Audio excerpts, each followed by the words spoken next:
With one of the world's largest bike companies behind it, it's no wonder that the Trek Fuel EX929 is actually a really developed trail bike.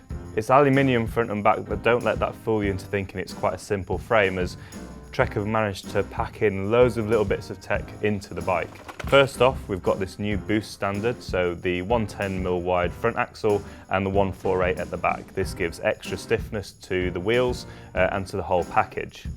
Then we've got Trek's G2 geometry, so we've got a custom offset on the fork, and the whole geometry is built to work really nicely with 29er wheels. It's something they've been pushing and working with for quite a long time, since really Gary Fisher started working on 29ers. The next bit of technology that Trek have integrated into this is their ABP suspension system. So instead of having a pivot on either the seat stay or the chain stay, there's a pivot based around the rear axle, and this is designed to give a really active suspension feel whether you're pedaling or braking.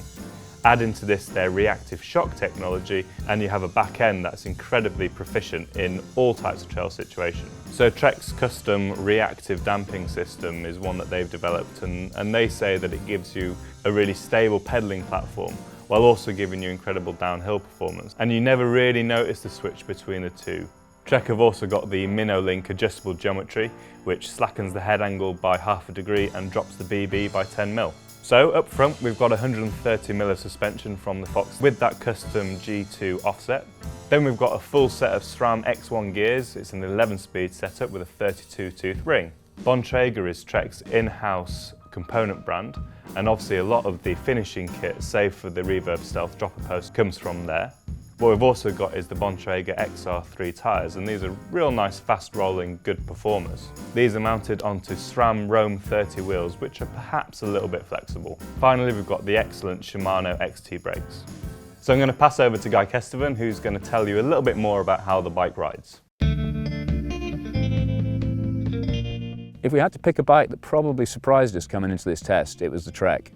We'd not ridden the Fuel X before, but the longer travel Remedy has always been a very, very well regarded package. What we consistently found in testing in Wales though, was although it comes across as a relatively low grip tyre 29 trail bike, the kind of thing you'd maybe suggest for a mileage focused rather than radical rider, every time we looked over our shoulder, regardless of what bikes we were riding, the Trek would still be sat right there. Invariably the rider on it would be grinning their arse off as well. So, and that's always a very, very good sign when you're testing bikes. Jumping on it ourselves, it's just really well planted. It's a mainstream bike. You're not going to find amazing value for money in the spec, but everything is the right shape and everything does what you want it to do. We'd maybe go for a grippier tyre, and there's potential to upgrade the wheels, because although the boost platform front and rear gives them stiffness, you can start to feel them twanging about underneath you when you're really ripping. One thing it never faltered in though is its ability to climb very efficiently and just cross miles of technical trail without ever skipping a beat, without ever making us feel uncomfortable in the lungs or fretting about the next technical section coming up. It really is a remarkably well sorted, naturally fast all-rounder. And yeah, thumbs up for Trek. They've really nailed it with the Trek EX Fuel this year, whether you want it in 27.5 or 29 format.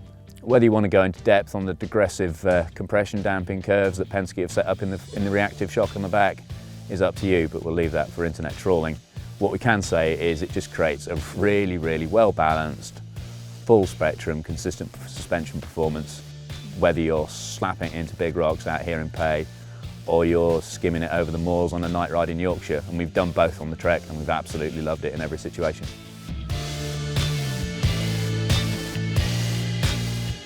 So there we have the Trek Fuel EX929.